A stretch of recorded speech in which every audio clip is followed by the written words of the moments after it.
संजय राऊतांनी मुरलीधर मोहोळांना डिवचलेला आहे। राज्यमंत्र्यांना निर्णयाचा अधिकार नसतो। राज्यमंत्री उपमुख्यमंत्र्यांनी कोणी विचारत नाही असं त्यांनी म्हटलंय। देशाचं नेतृत्व अमेरिकेचा गुलाम बनले असं सुद्धा संजय राऊतांनी यावेळी म्हटलेलं आहे।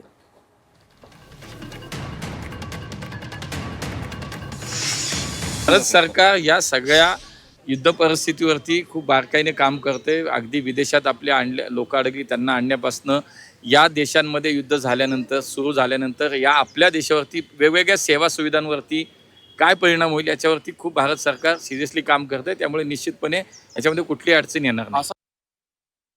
मुरलीधर मोहोळ हे नागरी हवाई उड्डाण राज्यमंत्री आहेत, बरोबर आहे। एकनाथ शिंदे हे राज्याचे उपमुख्यमंत्री आहेत।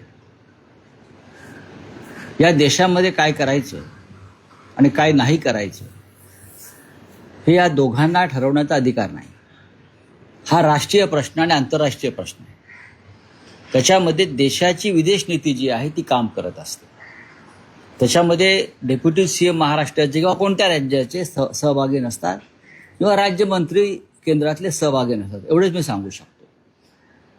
ज्या पद्धतीनं या देशातलं नेतृत्व हे अमेरिकेच्या चरणी गुलाम झालेलं आहे, त्याच्यामुळे या देशाची प्रतिष्ठा आंतरराष्ट्रीय बाजारामध्ये पूर्णपणे नष्ट झालेली आहे।